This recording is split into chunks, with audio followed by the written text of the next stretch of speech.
사도행전 13장 13절부터 23절. 바울과 및 동행하는 사람들이 바보에서 배 타고 밤빌리아에 있는 버가에 이르니 요한은 그들에게서 떠나 예루살렘으로 돌아가고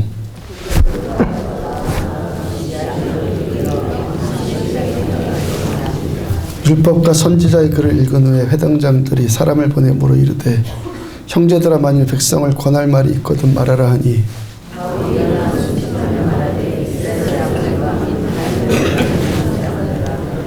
이스라엘 백성의 하나님이 우리 조상들을 택하시고 애굽 땅에서 나그네된 그 백성을 높여 큰 권능으로 인도하여 내사 가나안 땅 7 족속을 멸하사 그 땅을 기업으로 주시기까지 약 450년간이라. 그 후에 그들이 왕을 구하거늘 하나님이 베냐민 지파 사람 기스의 아들 사울을 40년간 주셨다가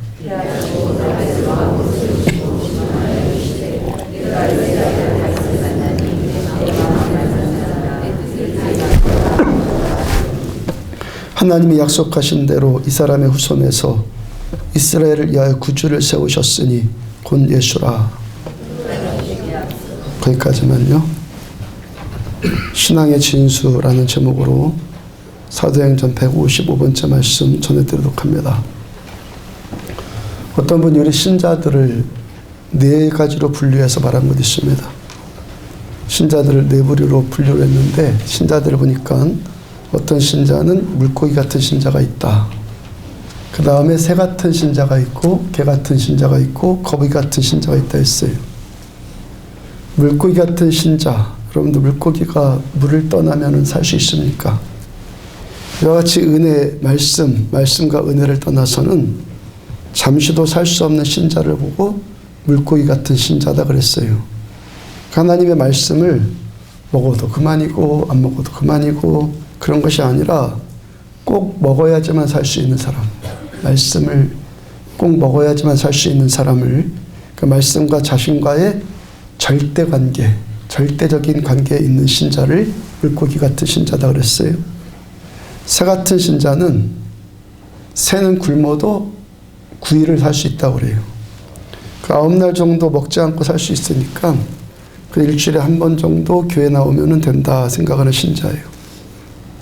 개 같은 신자라 하면 개는 굶어도 20일을 살 수 있대요. 그러니까 이런 류의 신자는 그나마 뭐 아예 발길 끊는 것보다 낫겠죠. 근데 그저 한 달에 1번 정도 교회 나오는 것으로 마음의 위안을 삼는 사람. 거북이 같은 신자. 거북이는요 굶어도 500일을 산대. 500일. 전에 한번 조찬기도회 마치고 목사님들과 식사 중에 대화 나누는데 그렇게 거북이 같은 신자, 성탄절에 1번 오는 사람, 아니면 뭐 송구영신 예배 때 1번 오는 사람, 그 사람도 교회에 등록한 신자로 봐야 하느냐, 그렇지 않느냐, 그런 문제 갖고 이야기한 적이 있는데요. 그러니까 어떤 교회들은 이런 신자들까지도 교인으로 등록해서 교세에 포함을 시킨다는 것이죠. 제가 지금 어떤 분이 아파서 아니면 어떤 문제가 있어서 교회를 할 수 없이 못 오는 것, 그걸 말하는 것 아니라 그냥 안 오는 신자를 말하죠. 그냥 안 오는 신자. 물고기 같은 신자든 거북이 같은 신자든 중요한 것은 그 사람이 중심이겠죠. 그 사람의 중심일 것이고, 그리고 중요한 것은 또 뭡니까? 그 중심은 어떠한 모양이라든지 표현이 되죠. 중심은 외적으로 표현이 돼요. 제가 종종 저에 대해서, 저 자신에 대해 생각해 보는 것이 있어요. 제가 중학교 2학년 때부터 교회 다니기 시작했다 했죠. 그로부터 10년 만에 살아계신 하나님을 인격적으로 10년 만에 만났어요. 제가 가끔가다 생각해 보는 것이, 그러면 그 이전에 10년 동안 제가 교회에 왔다 갔다 할 때 그때는 구원받은 신자였을까 아니었을까? 제가 뭐라고 단정할 수는 없는, 주님만 아시는 사실이겠지만 분명한 사실은 제가 예수님을 인격적으로 만나고 나니까 저의 그 중심이 바뀌었을 뿐만이 아니라 외적으로 표현되어지는 모양도 바뀌더라는 거예요. 가장 먼저 찾아온 변화가 말씀에 대한 반응이에요. 그전에는 교회 10년 다녔으니까 성경이 중요하다 그런 말 수없이 들었겠죠. 그래서 성경 한번 읽어보려고 맘 잡고 읽어보려고 해도 2페이지 이상을 못 넘겼어요. 마음에 와닿지도 않으니까, 재미도 하나도 없으니까 읽혀지지가 않는 거예요. 그러다 하나님을 인격적으로 만나서 가장 먼저 한 일이 성경을 읽는 일이었는데 2주일 만에 다 읽었다고 그랬죠. 창세기부터 요한계시록까지 2주일 동안 다 읽히더라고요. 그 후로도 가장 큰 영적인 목마름이 말씀에 대한 갈증이야. 그 후로도 계속 지금도 누가 가르쳐준 사람 없어도 혼자 큐티하기 시작했고, 성경 공부한다는 곳 있으면은 찾아다니기 시작했고, 목사 되려고 그때는 생각도 아직 안 했을 때예요. 그냥 하나님 만나고 나니까 말씀 듣기 위해서 극동방송 설교 채널 들어가서 유명 목사님들의 설교를 라디오로 막 청취하기 시작하고요. 그나마 여기 계신 어떤 분들 가운데 믿음이 힘들어하는 분 계시다면은 그분도 소망 가질 수 있는 이유가 어디에 있습니까? 저의 경험으로 제가 말씀을 읽어보려고 했었고 제가 하나님을 믿고 싶었다는 것이죠. 말씀을 읽고 싶었는데 읽혀지지 않으니까 문제였고, 하나님 믿고 싶은데 믿겨지지 않아서 힘들었을 뿐이지 제 안에는 하여튼 하나님을 믿고 싶은 마음, 하나님을 알고 싶은 마음은 제 안에 있었다는 거예요. 그러다가 때가 되니까 10년 있다 하나님께서 저를 인격적으로 만나주셨고 저에게 하나님이 믿음을 선물로 주셨죠. 하나님을 믿고 싶어도 잘 믿겨지지 않는 분 있고, 하나님 알고 싶어도 잘 안 되는 분 계시다면은 포기하지 말란 말이에요. 그분에게 알고 싶다, 보고 싶다, 그런 것은요, 하나님을 알고자 하는 영적인 본능이 살아있다는 거예요. 죽은 게 아니라 살아있다는 거예요.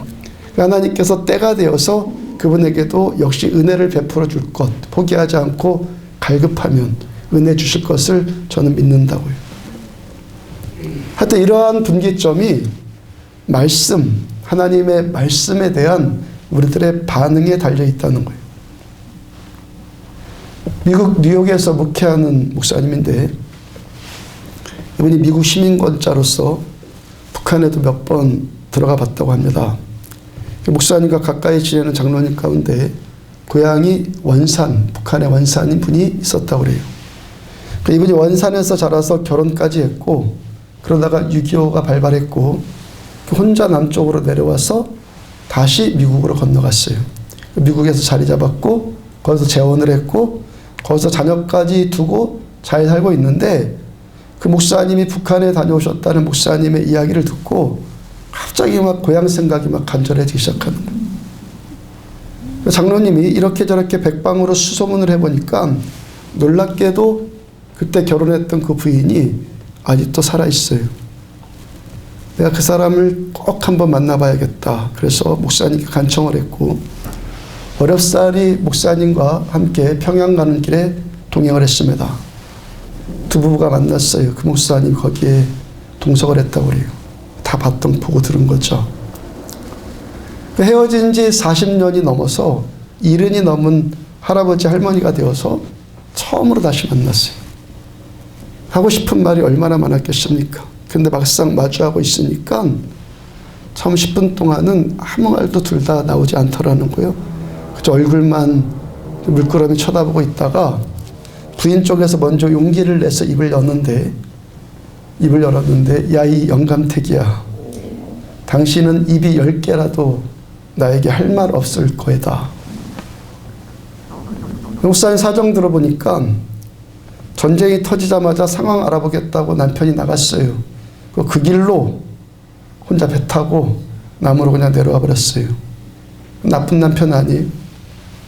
부인 혼자 북쪽에 남아서 아이 셋 혼자 키웠고 가전고생 다 하면서 40년을 산 거예요.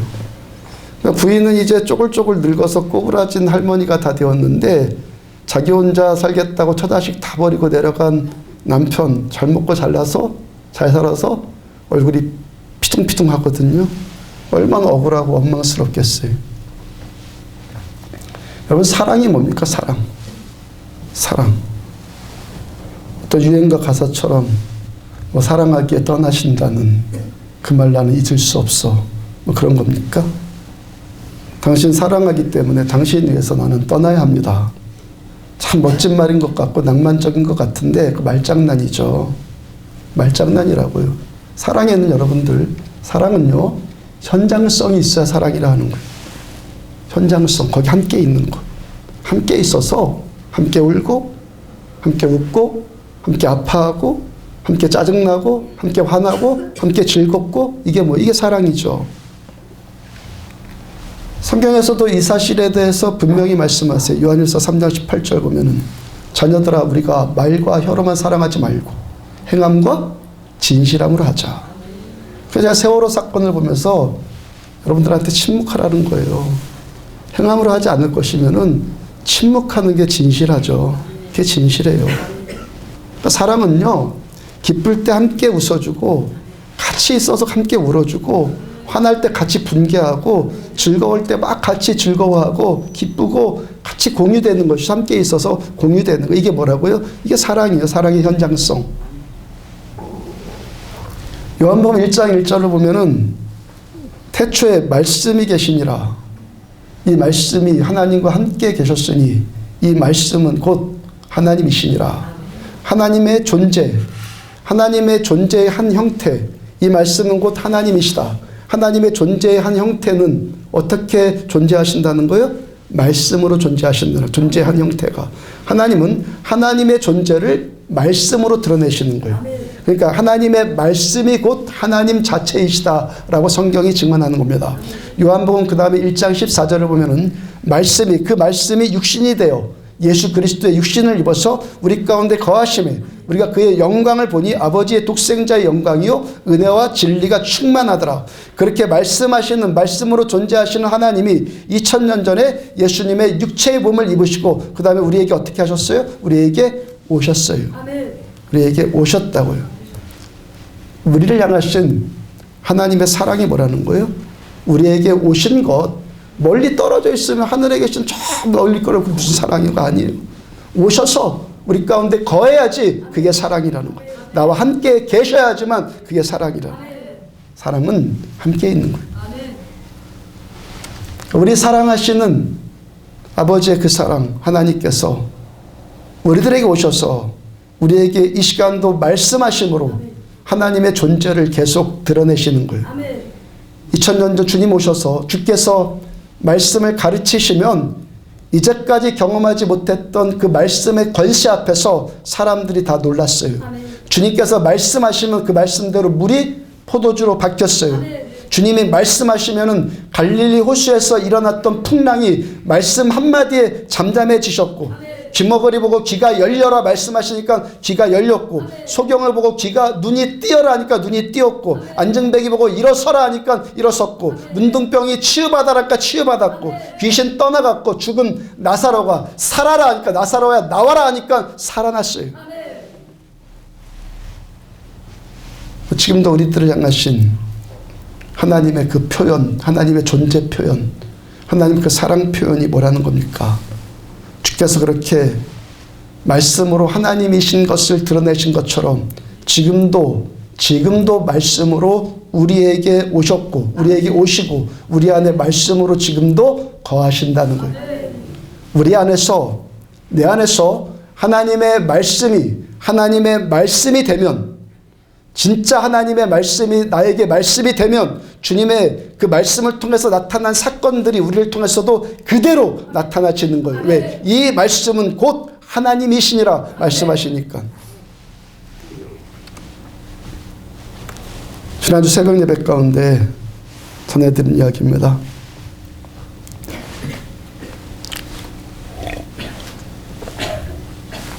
이 주 전에 여러분들의 제가 10년 동안 여기서 목회한 것에 대해서 축하해 주시지 않았습니까? 제가 꽃 받는 것, 여러분들이 준비해 주신 꽃 받는 것 장로님과 백원사님께 대신 받게 해드렸잖아요. 장로님께서는 초당에서부터 이 교회 섬기느라고 했었고, 백원사님은 저와 함께 2004년 5월 4일에 개척 같이 한 멤버로 여기까지 오시느라고 애쓰셨고, 제가 그분 두 분을 대표로 해서 여러분들 모두에게 감사 표현을 한 것이죠. 또 한 가지는 제가 영광 받을 수가 없어서 그날 정말 하나님께 감사했거든요. 하나님께서 여기서 목회할 수 있도록 목회지를 주셔서 일단 감사했고, 하나님께서 또 여러분들을 계속 붙여주셔서 또 감사했고, 하나님이 다 하셨잖아요. 근데 제가 영광 받을 이유가 없죠. 10년 동안 바꿈지 않고 하나님께서 먹여주시고 설교하게 하여 주시고 예배 인도하게 하여 주시고 하나님이 다 하신 것인데 제가 영광 받을 게 뭐가 있어요? 정말 하나님이 다 하셨다는 생각밖에 없었고, 그러므로 여기선 오직 주님만 영광 받으셔야죠. 하나님만 영광 받으셔야죠. 그 생각은 지금도 여전히 마찬가지고, 앞으로도 죽을 때까지 끝까지 저는 이렇게만 되었으면 좋겠어요. 그러면서 생각해 본 것이, 그래도 또 제가 또 하려고 하는 것들은 또 제가 좀 성실한 데가 조금 있거든요. 설교 준비도 열심히 하잖아요. 보통 15시간, 20시간이에요. 그러니까 열심히 했으니까 열심히 한 것에 대해서 보상받을 거 있지 않겠는가. 또 그런 쪽으로 생각해 보면 또 그도 또 그럴 것 같다라는 또 생각도 들 것 같기도 하고 아리송하죠. 근데 어느 시점에서부터인가 제가 경험되어지는 것, 경험. 설교 준비를 내가 하는 걸까? 하나님이 저에게 말씀 주시는 걸까? 이 경험으로. 2주 전 토요일날 제가 6시 30분에 교회 출근했다고 그랬죠. 그때서부터 그날 설교 주제와 관련된 책들을 읽기 시작해서 오후 3시까지 읽었어요. 10대권쯤 봤을 거예요. 3시부터 컴퓨터에 이제 앉아서 원고를 이제 작성하기 시작했죠. 근데 토요일 날 이전에 이미 하나님께서 제 마음 가운데 주일 설교 때 이 말씀을 전해라고 제 마음 가운데 감동으로 주신 것이 이사야서 43장 말씀, 지난주에 전해드렸던 그 말씀이요. 그 말씀을 전하려고 저는 하질 않았는데, 그렇게 월고 준비를 하려고 안 했는데 앉으니까 그 말씀만 계속 나와요. 이사야서 43장 말씀만 계속 떠오르고, 그 말씀을 풀고 그 말씀을 지지하기 위해서 또 말씀이 계속 제 생각 안에서 떠오르고, 그 책들을 처음에 읽고 오늘 설교는 이렇게 진행해 나가야겠다라는 구상이 있었는데 저의 구상과는 전혀 상관없이 준비된 거죠. 그 책을 살펴봐서 책 내용을 중심으로 해서 어떤 원고를 작성한 것 아니라 그냥 머리에 떠오르는 대로 계속 준비해 나간 거예요. 자, 이런 고백을 여러분들한테 점점 자주 드리죠. 물론 오늘 설교하고 있는 이 설교도 비슷해요. 오늘 말씀의 핵심은, 오늘 이따 말씀을 계속 핵심을 드러낼 텐데, 말씀의 핵심도 지난주에 레마의 말씀으로 주님이 저에게 주신 말씀, 그 말씀을 전할 거예요. 그러니까 제가 설교 준비한 겁니까? 아니면 하나님이 저에게 말씀을 주신 겁니까? 제가 한 것이 아니라 하나님이 주셨죠. 설교도 내가 준비하고 내가 노력하고 그래서 되는 것 아니구나. 노력을 저는 반대하는 사람은 전혀 아니에요. 전 게으른 사람 굉장히 싫어합니다. 근데 내가 노력해서 하는 것이 아니라 설교도 하나님의 은혜로 주시는 것을 받아서 전하는구나. 설교의 그 본질, MDB 때 아니면 설교학 책에서 읽었던 그 설교의 본질이 경험이 되는 거예요. 그렇게 하는 거구나. 이제 확신이 든단 말이에요, 경험으로. 제가 아무리 노력하고 제가 아무리 열심히 준비한다고 해서 하나님이 저한테 말씀해 주시지 않으면 그 노른자가 빠져버린 거잖아요. 노른자가 빠져버린 그것이 하나님께서 하신 말씀이겠냐고요. 제가 그냥 공부한 것, 제가 그냥 연구한 것, 그걸 지금 전하는 것 뿐이죠. 그러니까 설교하는 제가 공부해서 설교를 하는데 듣는 여러분들도 역시 공부하는 것 이상의 어떤 효과가 뭐가 나타나겠어요. 그러니까 전하는 제가 먼저 하나님께서 말씀하시고자 하는 것, 하나님 살아계신다는 걸 믿습니까? 아멘. 살아계신 하나님 말씀하시는 분이라는 걸 믿습니까? 아멘. 하나님 살아계시니까 말씀하실 것 아니에요. 아멘. 그렇죠? 아멘. 말씀하시는 것을 제가 받고 그 말씀을 여러분들한테 전할 때 물론 살을 붙이고 여러 가지 붙이는 일들이 필요하겠죠. 네, 이 말씀이 하나님의 말씀이고 하나님의 말씀이 하나님의 말씀으로 우리들에게 임하고 우리 안에 역사하면은 저한테 주신 말씀이 하나님 말씀이고 여러분들 듣는 여러분들 하나님 말씀으로 그대로 받고 이 말씀으로 하나님이 내 안에 임하시면 이 말씀 그대로 된다는 거예요. 제가 지난주에 고백드린 것이 10년 전에 개척할 때 받았던 이사야서 43장 말씀 10년 동안 그 말씀 그대로 됐다고 제가 고백했죠. 말씀이 임하니까 그대로 돼요. 제가 목회로 부르심 받은 사도행전 1장 8절 저에게 처음 그 말씀으로 임했고 지금 25년 동안 계속 그 말씀대로 내가 계속 저는 만들어져 가고 있어요. 그런 어떤 큰 문제뿐만이 아니라 매주 전해 듣는 이 말씀을 통해서도 여기서도 하나님의 말씀을 듣고 그러면 우리들의 매일의 삶 가운데 이 말씀이 우리들의 삶 가운데 하나님의 말씀으로 우리 안에서 하나님으로 역사하신다는 거예요. 구소련이 개방되기 시작할 때 모스크바에 선교하는 목사님이 있었어요. 그 목사님이 독일 함부르크에서 모스크바를 향해 떠나면서 러시아로 올 때 러시아로 쓰여진 성경 3권을 사갖고 왔다고 그래요. 주머니 사정이 의치 않아서 3권밖에 못 샀어요.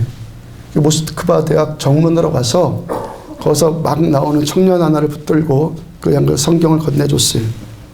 말은 통하지 않았지만 청년이 묵묵히 성경 받고 갔어요. 다음날 다시 또 목사님이 그 자리에 서 있는데 어제 그 청년이 이번에는 영어를 할 줄 아는 자기 친구를 하나 데려왔고 그리고 말하기를 제가 어저께 밤새 이 책을 읽어봤습니다. 전 이렇게 귀한 책은 난생 처음입니다. 너무 좋아서 여기 사랑하는 이 친구에게도 주고 싶어서 데려왔습니다. 저에게도 한 권 저에게 더 주실 수 있습니까?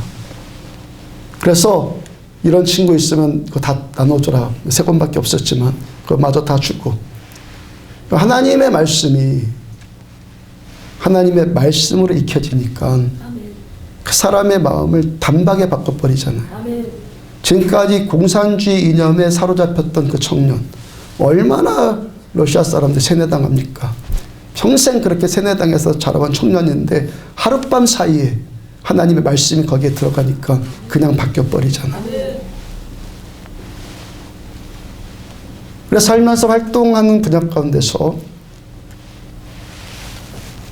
여러 가지 활동들 하잖아요. 잘못하면 이 종교생활만큼 낭비되는 영역이 없어요.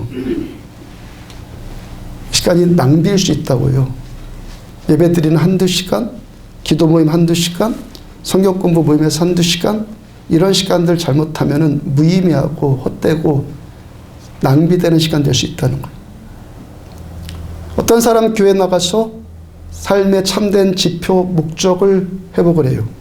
세상에서 알 수 없는 평강, 돈 주고도 살 수 없는 하늘의 영광스러운 그런 체험들, 그런 것들을 합니다. 근데 또 어떤 사람은요, 평생 교회 출석하면서 조금도 진보하지 않아. 1년 내내 똑같은 기도 제목, 1년 내내 똑같은 기도 언어, 그것만 반복을 해요. 이 사람 뭐예요, 지금? 예배 드리는 그 사람이 하나님께 지금 조금도 나아가지 못하고 있다는 거죠. 자기 혼자 종교생활을 하는 거죠. 하나님께 나아가지 못하고. 그냥 30년 동안 똑같은 일만 그냥 반복을 하는 거예요. 하나님이란 존재가 경험되어지지 않으면서. 히브리서 5장 12절을 보면은 때가 오래되었으므로 너희가 마땅히 선생이 되었을 터인데 젖이나 먹어야 할 자가 되었도다. 그 믿음의 진보가 없이 젖이나 먹고 있는 어린 나이 수준에 여전히 머물러 있다는 거예요. 영적인 어린 나이예요. 그 다음 13절 이는 젖을 먹는 자마다 어린 아이니 의의 말씀을 경험하지 못한 자요. 그렇게 젖먹이 어린아이 수준으로 여전히 머물러 있는 그 이유가 어디에 있다고 합니까? 의의 말씀을 경험하지 못한 자요. 여러분, 왜 어떤 사람의 신앙이 자라질 않습니까? 종교성, 아니 종교적인 습성, 바리새적인 그런 외적인 습성은 세련돼 가는데 왜 그 안에 정말 하나님을 아는 참 지식이 자라질 않는다고요?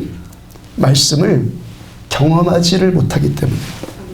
하나님의 말씀을 뭐라 그럽니까? 의의 말씀을 경험하지 못한 자요 하죠. 말씀은 경험되는 거예요. 하나님 말씀은 공부해서 머리로 하는 것이 아니라 경험하는 거예요. 많은 사람들이 여전히 어린애 수준에 머물러 있는 것은 말씀을 들을 때 말씀에 대한 주석이나 주예나 주석이나 해석이나 아니면 교리나 어떤 설명이나 그런 것만 들었지 살아계신 하나님의 말씀을 말씀으로 듣지 못하기 때문에 그러는 거예요. 이 시간 우리가 공부하고 설명하고 연구하고 배우는 것 아니에요. 칼바르트가 그랬어요. 모든 신학자들이 다 그래요. 이 예배 시간은 공부하는 시간이 아니에요. 하나님의 말씀을 하나님의 말씀으로 듣는 시간이에요. 좀 아까 지난주일 동안 하나님께서 에게 레마의 음성으로 주신 말씀이 있고 그 말씀 오늘 설교의 핵심으로 좀 전하려고 한다 말씀드렸잖아요. 수예배 때 말씀 전하는 중에 설교하는 중에 깨달아진 거예요. 말씀 준비하기 전에 원고 작성하다 깨달아졌다는 것이 아니라 설교하는 것 가운데서 깨달아졌어요. 제가 예배 가운데 설교로서의 예배 이걸 깨달았어요. 저 이거 설교학 책 많이 들어봤거든요.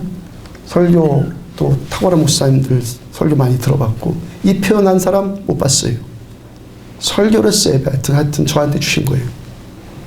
예배가 뭐죠? 예배가 뭐예요?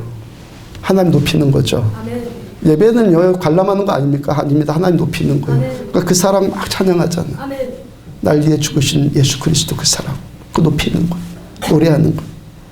그러니까 예배는 하나님은 나의 하나님이십니다. 하나님 나의 하나님이십니다. 이거를 인정하고 고백 드리는 것이 예배예요. 하나님 나의 하나님이십니다. 이 고백 안에는요 하나님과 우리들의 모든 관계를 다 포함하는 단어예요. 그렇게 하나님은 나의 하나님이십니다 하면서 하나님만 높이고 하나님만 나의 전부라고 고백하고 감사 고백 드리고 찬양 올려드리는 거 이게 뭐라고요? 예배. 그러니까 지금 드리고 있는 우리들의 이 예배 우리가 뭐 자유롭게 예배는 드려도요 예배의 4가지 요소는 여기 꼭 있거든요. 자유롭게 예배 드린 것 같아도 예배의 4가지 요소는 여기 다 있어요. 찬양 있죠? 기도하죠? 헌금 있죠? 설교하죠. 이게 예배의 4가지 요소란 말이에요. 많은 사람들이 예배는 뭐라고요? 하나님 높이는 거라고 그랬죠. 예배는 하나님 높이니까 하나님을 노래로 찬양하고 하나님께 감사로 기도하고 감사로 헌금 드리고 이것만 하나님을 높이는 요소로 알고 있었단 말이죠. 저도 그렇게 알고 있었고 우리가 보통 알고 있는 것이 이 설교가 뭐라고 그럽니까? 보통 예배 핵심이라고 하잖아요. 가장 중요한 요소가 설교라고 하잖아요. 그러면 예배는 하나님을 높이는 건데 설교는 예배 가운데 가장 중요한 예배의 핵심인데 그럼 설교도 하나님을 높여야죠. 설교하다 그게 깨달아지다는 말이죠. 전하는 저나 듣는 여러분들이나 지금 이 설교로 하나님을 예배해야 된다는 거예요. 하나님을 높여야 한다는 거예요. 우리가 보통 이때까지 생각하는 것이 설교를 듣는다 하죠. 뭐 맞죠. 들어야죠. 또 어떤 사람은 좀 심하면 들어본다. 더 심한 사람은요 들어준다. 들어본다, 들어준다 하죠.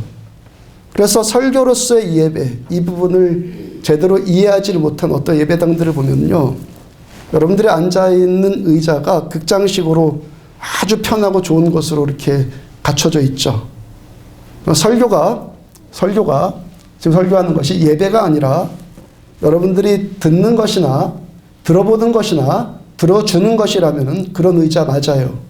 할 수만 있으면 더 안락한 의자, 더 편안한 의자들을 준비해갖고 여러분들을 섬겨줘야죠. 예배가 들어주는 거면은, 설교가 들어주는 거라면. 그러면, 근데 설교가 예배다. 설교가 예배다. 그럼 어떻게 되겠어요? 우리가 대화를 나누는데, 나와 대화하는 사람이 나보다 연장자거나 나보다 권위 있는 위치에 있는 사람이라면, 그 사람은 서서 말하는데, 나는 앉아서 편히 듣습니까? 근데 여러분들이 지금 앉아있다고 뭐 당장 일어서라는 건 아니에요. 하여튼 그런 관계면은 앉아있다가도 당장 일어서잖아요. 설교는 듣는 것 이상으로 하나님을 예배하는 것이다라고 지금 여러분들을 지금 제가 깨달은 하나님께 레마의 음성을 주신 것을 여러분들한테 전해드리는 거예요. 설교는 예배다. 느헤미야 8장 3절을 보면은 수문학 광장에서 새벽부터 정오까지 아침 6시부터 낮 12시까지 남자나 여자나 알아들을 만한 모든 사람 앞에서 남녀노소 어린아이 다 앞에서 말씀을 읽음에 뭇 백성이 그 율법책에 귀를 기울였는데 6시간 동안 이스라엘 백성들이 예루살렘 성 수문학 광장에 모여서 새벽부터 정오까지 하나님을 예배하는데 에스라는 말씀을 읽어주고 백성들은 그 말씀에 귀를 기울여요. 그 다음 5절 에스라가 모든 백성 위에 서서 그들의 목전에 책을 펼 때 모든 백성이 일어서니라. 에스라가 말씀 전하기 위해서 성경 책을 펴니까 모든 백성들이 그 자리에서 일어나요. 지금 이게 뭐 하는 거죠? 뭐 하는 겁니까? 말씀을 예배하고 있는 거죠. 찬송하기 위해서만 하나님 앞에 일어서는 것 아니라 하나님의 말씀을 예배하기 위해서도 그 자리에서 일어나더라는 거예요. 그 다음 6절 에스라가 위대하신 하나님 여호와를 송축하며 모든 백성이 손을 들고 아멘 아멘 하고 응답하고 몸을 굽혀 얼굴을 땅에 대고 여호와께 경배하니라. 아멘. 에스라가 위대하신 하나님을 여호와를 송축한 그 시점, 즉 에스라가 지금 위대하신 하나님의 어떤 것을 송축하는 거예요? 말씀 펴면서 이 말씀의 위대함을 하나님을 찬양하는 거예요. 아멘.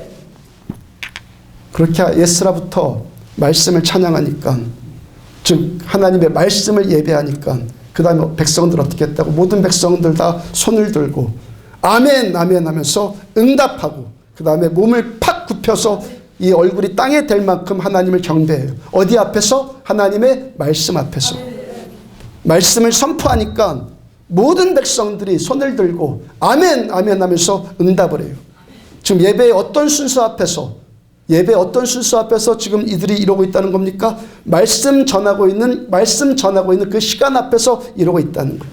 전하는 자는 말씀으로 하나님의 말씀을 예배하고 듣는 자는 들려지는 이 말씀 앞에서 손을 들고 아멘 아멘 하면서 하나님을 예배하는 거예요. 말씀 들으면서 가슴속 깊이 올라오는 아멘, 그거 경험해 보셨습니까? 말씀에 대한 경외심 때문에 올라온 그 아멘, 말씀을 높이고 싶어서 하는 그 아멘, 아멘 아멘 하는 그 소리 어떤 소리라는 거예요? 하나님의 말씀을 지금 예배하는 소리라는 거예요. 그 다음에 얼굴이 땅에 닿을 만큼 바닥에 팍 엎어져 갖고 하나님을 경배해. 지금 구체적으로 어디에서 어떤 순서 시간에 이렇게 하고 있다는 거예요? 말씀 앞에서, 말씀 앞에 팍 꼬꾸라져 갖고 얼굴이 땅에 닿을 만큼 하나님을 높이고 있는 거예요. 설교를 듣는다는 것은 하나님을 예배하는 행위라는 거예요. 들어준다? 그게 아니라 예배하는 행위라는 거예요.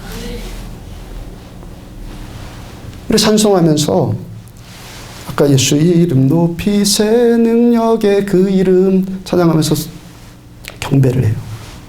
갑자기 그러다가 예수 이름 능력 맞아? 예수 이름 능력이라고 참 신경질 나네 참. 예수 이름이 능력이라고 참 그 말 거부감이 생기네. 그런 건 여러분들 상상할 수 있습니까? 그 찬양이 하나님께 상달되겠습니까? 그런 찬양, 신경질 난다는 찬양 올리고 하나님이 은혜 주실 이유가 있습니까?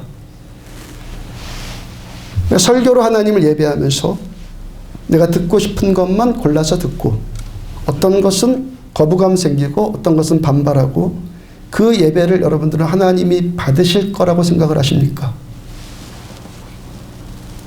물론 반발한다는 것은 제가 여기서 얼토당토한 소리 하고 있으면 모르겠지만 제가 성경에 기록된 하나님의 말씀을 전하고 이 말씀을 통한 하나님의 마음, 하나님의 뜻을 여러분들한테 전하고 있다면 내가 듣고 싶은 것만 듣고 듣고 싶지 않은 것은 대충 듣거나 흘러 듣거나 반발한다면 하나님이 그 예배를 받으신다고 생각을 하십니까? 그러한 예배 태도를 보면서 하나님이 여러분들한테 저에게 은혜 주셔야 될 이유가 어디에 있다고 생각을 합니까? 어떻게 설교로 하나님을 예배합니까? 저는 하나님의 말씀으로 전하고, 듣는 여러분들은 하나님의 말씀으로 들어요. 설교를 감상하듯이, 새로운 내용을 배우듯이, 어떤 깨달음을 얻듯이, 설교를 통해서 은혜를 받듯이 이 정도 수준 아니라는 거예요. 전하는 저나 듣는 여러분들이나 말씀으로 말씀을 예배해요. 하나님의 말씀으로 저는 전하고, 여러분들 하나님의 말씀으로 듣고, 이 말씀은 곧 하나님이시라 했으니까 이 말씀을 예배하는 거예요. 말씀으로 여기에 임재하시고 각 사람에 거하신 하나님을 아멘 아멘 하면서 높여드리는 거예요. 말씀으로 임하시니 하나님, 아멘 아멘 하면서 하나님을 인정해드리고 내 중심으로 하나님의 말씀을 높이는 거예요. 지난주 말씀에 오늘 본문은 사도 바울께서 설교하고 있는 전문을 담은 최초의 설교 원고, 사도 바울의 최초의 설교 원고라 그랬죠. 바울이 설교하는데 그 첫 번째 주제로 말씀 전하는 내용이 뭐였죠? 선택. 지난주 선택에 대해 말씀 해드렸죠. 하나님께서 이스라엘 백성들을 선택하셨듯이 저 여러분들을 택하셨어요. 노예 백성으로 처참한 생활하고 있던 그들, 죄의 종살이하고 있던 그들을 택하셨고, 그들을 구원하셨고, 그러니까 그들이 그렇게 구원받았는데 그들은 어떻게 했다고요? 광야 40년 동안 계속 불순종해서 하나님이 그들을 그들의 소치를 하나님이 꾹꾹 참으셔요. 그래도 하나님은 참으시면서 버리지 않아요. 왜? 선택하신 그 사랑 때문에. 그 다음에 사사기 동안에는 어떻게 했다고요? 자기 소견에 오른 대로 사람들이 지 맘대로 살아요. 그래도 하나님께서는 자기 백성 버리지 않으세요. 그 다음에 어떻게 하셨습니까? 그들에게 다윗 보내시고 다윗을 통해서 이스라엘 백성들을 또 구원하셨어요. 오늘 보면 그래서 22절 보면은 22절 다 같이 있습니다. 시작. 패하시고 다윗을 왕으로 세우시고 증언하 이르시되 내가 이새의 아들 다윗을 만나니 내 마음에 맞는 사람이라 내 뜻을 다 이루리라 하시더니, 하나님께서 이새의 아들 다윗을 만났는데 뭐라고요? 다윗 만나니까 내 마음에 맞는 사람이다. 이거 한번 하나님의 마음을 한번 느껴보실래요? 그 노예살이 비참한 인생 살았던 자들을 구원해 놨더니 내내 말썽만 하고 내내 불순종하고 끊임없이 하나님 앞에 대적하고 그랬다가 하나님의 마음에 맞는 사람이다라고 하나님의 눈에 뜨인 사람, 그 한 사람, 하나님의 마음이 어떻겠어요? 모세 이후로 다윗의 걸음을 예비한 사무엘 선지자 오기까지 하나님의 마음에 드는 자가 없었어요. 난 하나님 마음에 들 거라고 여러분들 쉽게 생각하면 안 돼요. 안 된다고요. 성경의 역사는 우리들의 역사예요. 모세 이후로 사무엘 그때까지요, 하나님의 마음에 든 자가 없었어요. 그러다가 하나님이 한 사람 만났는데 그 한 사람 되기 위해서 여러분들 몸부림치시란 말이에요. 나 정도면 됐지? 아니요. 그 한 사람 되기 위해서 몸부림쳐요. 그 한 사람 누구라고요? 이새의 아들 다윗이고, 다윗 하나님의 마음을 흡족하게 해드렸고 하나님께 그런 다윗 받으시고 다윗을 통해서 예수 그리스도께서 오시기까지 하나님의 뜻을 다 이루어 나가세요. 우리가 질문해 볼 것이 있죠. 근데 그 많은 사람들이 흘러간 중에 하나님 눈에 뜨인 자들 없고 왜 다윗 한 사람만, 유독 다윗 한 사람만 하나님의 눈에 들었을까? 왜 다윗만 하나님의 마음에 맞았을까? 22절의 첫 단어가 뭐죠? 패하시고, 이 단어가 열쇠예요. 누구를 왜 패하셨다는 겁니까? 21절 말씀에서 누구를 패했죠? 사울 왕, 이스라엘의 첫 번째 왕 사울을 패하셨어요. 사울을 왜 패하신 거니까? 다윗은 하나님 맞았으니까 쓰셨고, 그럼 사울은 어땠다는 거예요? 하나님 마음에 안 맞았다는 것이죠. 사울은 하나님의 마음에 안 맞아서 패하셨고, 다윗은 하나님의 마음에 맞아서 다윗을 세우셨어요. 사무엘상, 이제 사울과 다윗의 이야기, 사무엘상 15장 23절 중간에 보면 사울 왕이 여호와의 말씀을 버렸으므로 여호와께서 왕을 패하셔서 이스라엘 왕이 되지 못하게 하셨음이니이다. 사울이 하나님께 버림당한 이유, 하나님의 마음에 안 맞는 이유, 하나님 앞에 폐위당한 이유가 뭐라는 겁니까? 왕이 여호와의 말씀을 버렸으므로. 그 다음 전 9절 22절 사무엘이 이르되 여호와께서 번제와 다른 제사를 그의 목소리, 하나님의 목소리, 하나님의 말씀 청종하는 것을 좋아하심같이 좋아하시겠나이까? 순종이 제사보다 낫고 듣는 것이, 말씀을 듣는 것이 수양의 기름보다 나으니. 하나님께서 이스라엘과 아말렉이 전쟁을 하는데, 초신자들을 위해서 기신자들 들어요. 아말렉이 전쟁을 하는데 하나님이 명령하시기를 아말렉과 아말렉에 관련된 것들을 다 없애버려라. 사울이 하나님의 말씀대로 아말렉 족속과의 전쟁에서 이겼고, 이제 어떻게 됩니까? 하나님 명령하셨으니까 아말렉 다 없애버려야 되잖아요. 근데 사울이 내가 하나님을 좀 잘 섬겨야지. 여러분들, 우리가 속는 게 바로 이것이거든요. 예배를 안 드리겠다는 것 아니에요. 신앙생활 안 하겠다는 것 아니에요. 말씀으로 하나님 욕하겠다는 것이 아니에요. 하나님 내가 잘 섬겨야지, 하나님께 내가 예배 잘 드려야지 하면서 양과 소나 짐승의 전리품들 가운데서 건강하고 살찐 그것들을 남겨둬요. 하나님은 다 진멸하라 했는데. 여러분, 하나님 말씀이 없다면 지극히 당연하고 잘했죠. 얼마나 잘했어요. 소나 양이나 건강하고 살찐 것들로 그 하나님을 제사하겠다. 얼마나 잘한 거예요. 우리는 잘해요. 다들 잘한다고 이렇게 해요. 근데 말씀으로 하나님을 예배한다. 이게 뭐라는 거예요?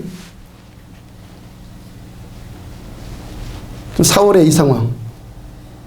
다윗 보고 내 마음에 맞고, 사울은 내 마음에 안 맞고, 다윗은 세우고 사울은 패했고, 사울의 이 상황에서 말씀으로 하나님을 예배한다. 이게 뭐라는 거예요?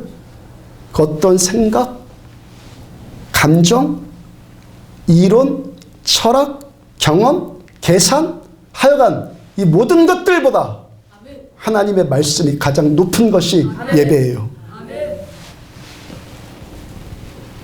사무엘이 하나님의 그 레마의 말씀 분명히 들었고, 그래서 사울에게 하나님의 말씀을 하나님의 말씀으로 사무엘은 그대로 전했어요.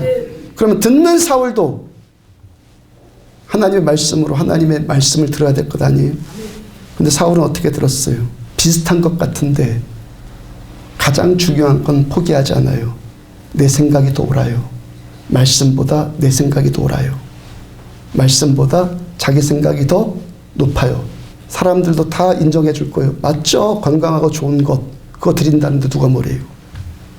사무엘상 15장 15절 중간에 보면은 백성이 당신의 하나님 여호와께 제사하려 하여, 백성들이 이렇게 좋은 것 갖고 제사하자 그랬다는 거예요. 21절 다만 백성이 가장 좋은 것으로 여호와께 제사하려고 양과 소를 끌어왔나이다. 백성들이 좋은 것 갖고 하나님을 드리자 그래서 끌고 왔다는 거예요. 백성이 그렇게 하자고 했다. 백성이 원해서 그렇게 했다. 여러분들이 원해서 그렇게 했다. 똑같은 말이죠. 지난 주일 말씀에 하나님은 착한 사람 쓰지 않고 회개하는 사람 쓰신다고 말씀 전해드렸죠. 아멘. 착한 사람 없으니까, 다 착한 척하고 있으니까. 아멘. 하나님은 회개하는 사람을 쓰세요. 아멘. 이 말씀은 제가 생각해보고 또 생각해보고 지난 일주일 동안 생각해본 진리예요. 아멘. 하나님은 성경에도 그래요. 어떤 사람이 착해서 그 사람 쓴 것 아니라 아멘. 내가 착하지 않다는 것을 아멘. 이 말씀을 통해서 깨달아 보고 아멘. 말씀을 통해서 아, 난 착한 자가 아니구나 깨닫고 회개할 때 하나님 우리를 쓰시는 거예요. 아멘. 마태복음 26장 33절 보면은 베드로가 대답하여 이르되 모두 주를 버릴지라도 나는 결코 버리지 않겠나이다. 예수는 십자가에서 달리기 전날 제자들과 최후의 만찬을 하시면서 너희가 내일이면 다 나 버리고 도망갈 거다. 그때 그 말씀 앞에 베드로 사도가 반응하는 내용이에요. 베드로가 뭐라는 거예요? 다 버려도 나는 안 버립니다. 결코 안 버립니다. 나 의리 있는 자입니다. 나 착한 자입니다. 주님 나는 믿어도 괜찮아요. 나는 인정받을 만해요. 그러고 있는 거잖아요. 베드로 어떻게 합니까? 주님 말씀처럼 계집종 앞에서 예수님 3번이나 부인하고 배신하잖아요.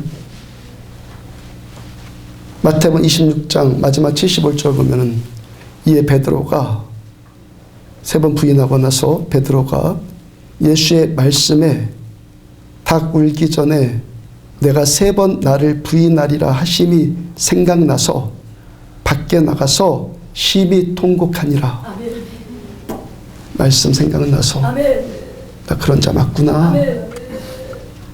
밖에 나가서 심히 통곡해요. 아멘.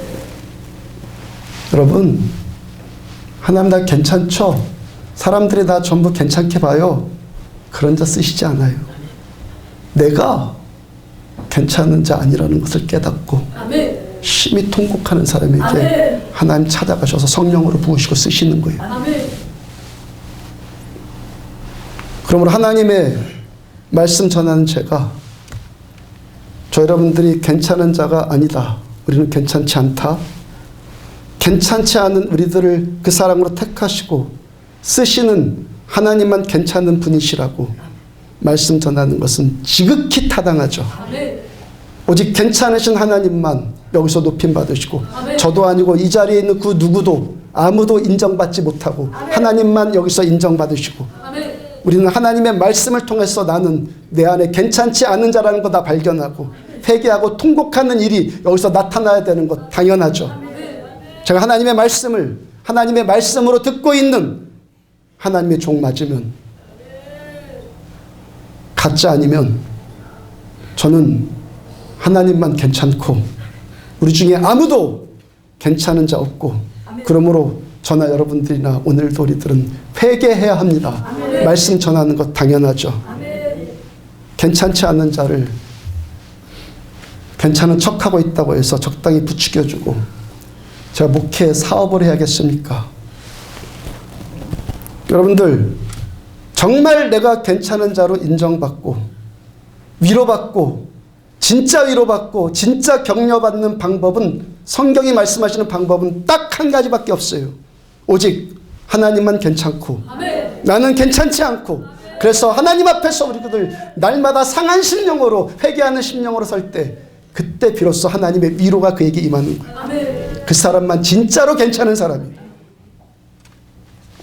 사도행전 2장 38절 보면은 베드로가 이르되 너희가 회개하여 각각 예수 그리스도의 이름으로 세례를 받고 죄 사함을 받으라. 그리하면 성령의 선물을 받으리니 성령 선물로 받아야지 우리는 괜찮은 자들 되는데 어떻게 할 때 우리가 괜찮은 자가 된다는 겁니까? 하나님 앞에서 회개하고 죄 사함 받을 때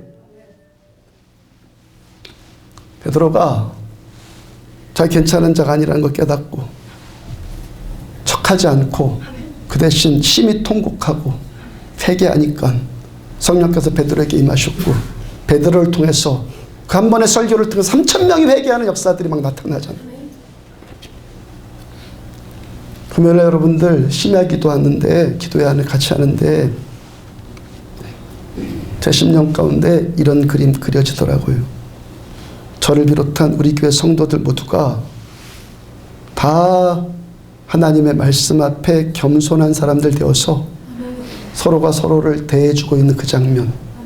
겸손한 척하는 것 아니고 착한 척하는 것, 위장된 평화로 만나는 것 아니라 십자가의 그 아픔, 울음, 통곡을 통과한 다음에 만난 진짜 그 겸손. 그 겸손으로 서로가 서로를 대해주는 장면 얼마나 따뜻하고 얼마나 아름답게 느껴졌는지 몰라요. 하나님 원하시는 교회 이런 교회 아니겠어요? 말씀 앞에 진짜 내 자아 깨지고 교만 부서지고 상한 심령 되어서 정말 겸손한 자들 되어서 서로가 서로를 대해줄 때 여기가 천국이지 않겠어요? 저도 인간인지라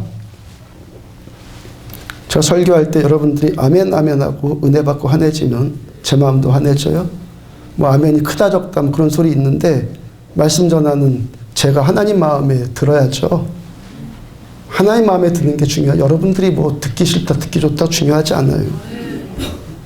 안 하는 것보다요. 말씀 전하는 목사는요. 안 하는 것보다 어떻게 하든지 아멘 하는 게 마음이 환해져요. 저는 반대로 여러분들이 말씀에도 반응 없고 때로는 간접적으로 막 반발해요. 그거 알거든요. 간접적으로 반발하고 있다는 거 알아요. 제 마음이 어두워져요. 대부분 어떨 때 반발합니까? 우리가 괜찮지 않다고 제가 말하니까, 틀렸다고 하니까, 회개하라고 하니까 반발하죠. 그렇다면 제가 오직 하나님만 괜찮고 우리는 다 괜찮지 않습니다. 그러므로 회개해야 됩니다. 이 말씀에 여러분들과 타협을 해야겠습니까? 성경은 말합니다. 로마서 3장 10절 의인은 없나니 하나도 없으며 3장 23절 모든 사람이 죄를 범하였으며 하나님의 영광에 이르지 못하더니 우리를 중심을 보시는 내 하나님 앞에 하나님 말씀 앞에 어떤 사람도 괜찮은 자 없어요. 괜찮다고 생각하는 것이 깨져야지 진짜 괜찮은 사람들. 늘상 말씀 전해드리지만 교회는 사람이 뭘 좀 잘해서 되는 곳 아니라고요. 하나님 여기에 일하셔서 하나님 말씀하시고 하나님의 디나미스의 사건이 나타나는 곳 여기가 교회예요. 그럼 하나님께서 어떤 사람에게 성령의 선물을 주시고 그 사람에게 하나님의 일을 나타냅니까? 하나님의 말씀으로 듣고 들어봐서 아니고 말씀으로 듣고 하나님의 말씀을 예배하고 그 어떤 말씀이든지 하나님의 뜻에 합한 말씀이라면 아멘 아멘 하면서 하나님을 예배하는 그 사람. 좀 성경에 없는 얘기 지금 하는 것 아니에요. 사울이 왜 하나님의 마음에 맞지 않는 자이고 그래서 하나님께 폐위당했어요?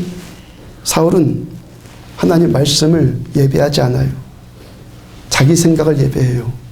잘하는 것 같은데 예배하는 것 같은데 결국 예배한 건 자기 생각을 예배했고 그 다음에 백성의 생각을 예배해 줘요.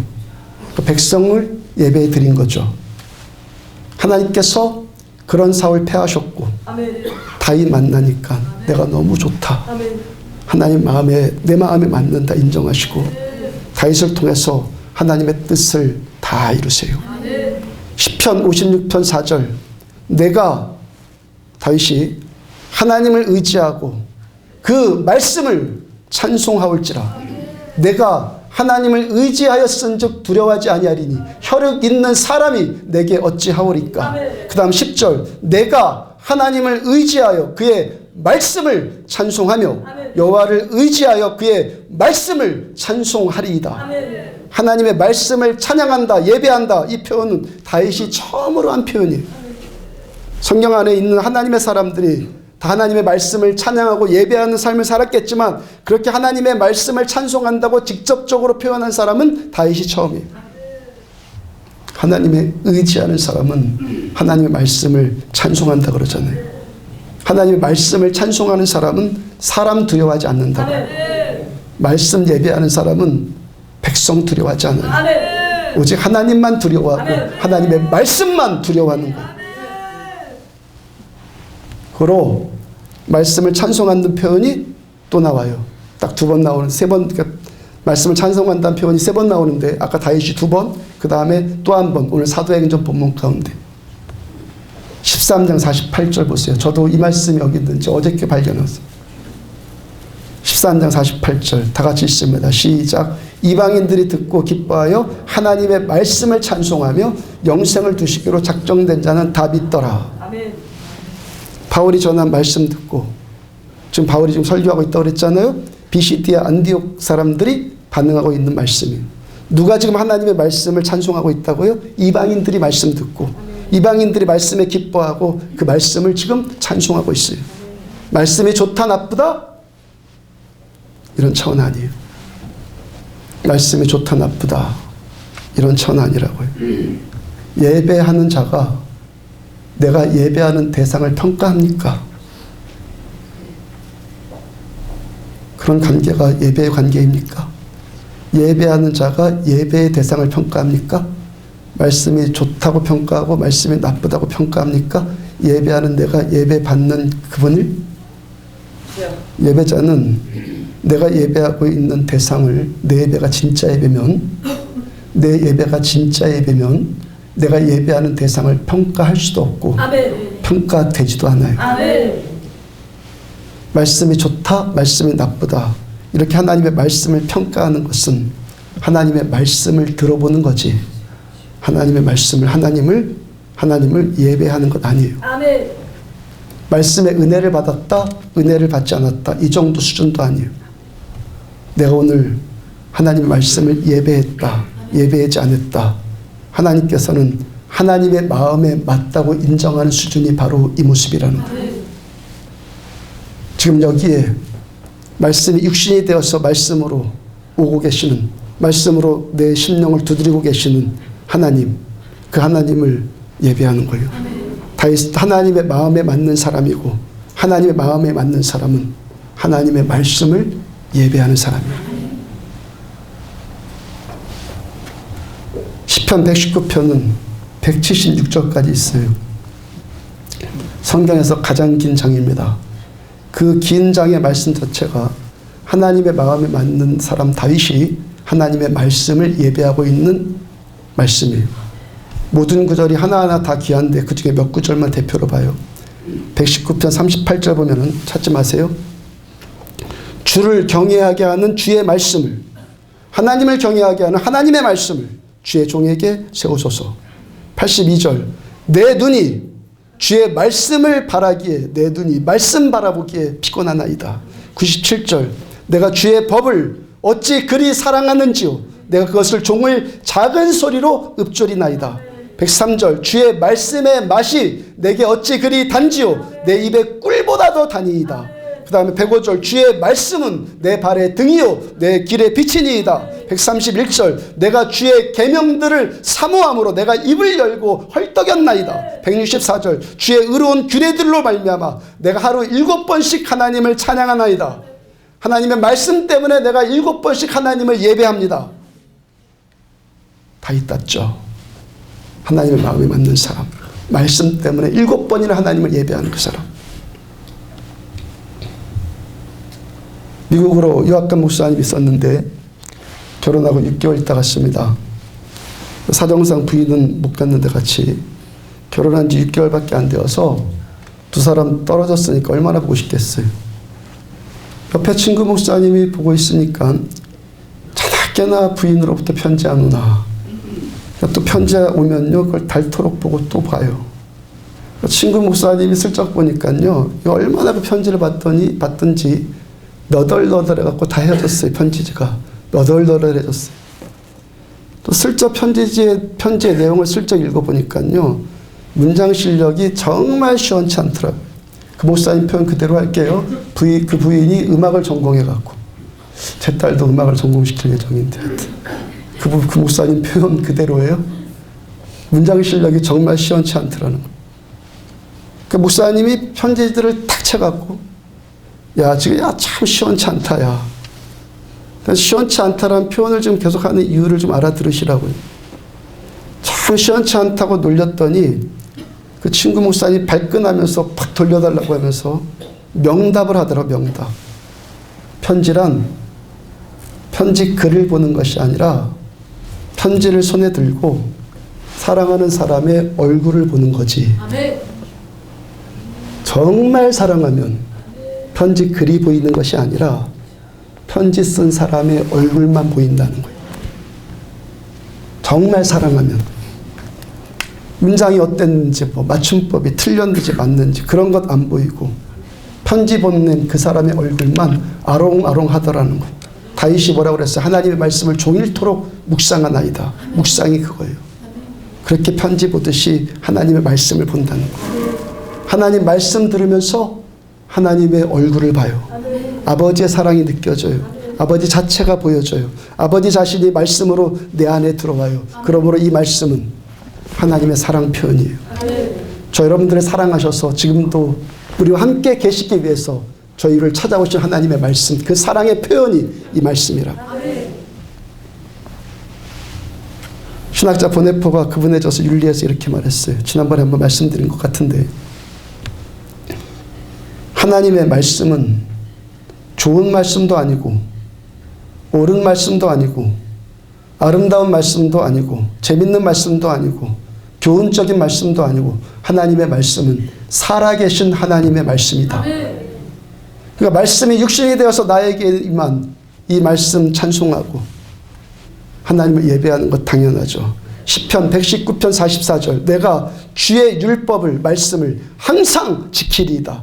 영원히 지키리이다. 그토록 말씀 사랑하고 그토록 말씀을 예배할 정도가 되니까 이 말씀 순종하는 것 당연하죠. 영원히 순종하고 싶은 것 당연하죠. 다윗을 보면서 내 마음에 맞는 자다 라고 하는 그 하나님의 그 관찰에 저 여러분들 들기를 축복합니다. 하나님의 말씀을 하나님의 말씀으로 듣고 하나님의 말씀을 예배하는 그 수준까지 올라가십시오. 그 다윗과 같이 하나님의 마음에 맞는 자 되고 맞는 척만 하고 정말 맞는 자들 되고 우리를 통해서 이루고자 하신 하나님의 그 뜻 다 이루어드리는 통로들로 쓰임 받기를 주의 이름으로 축복합니다.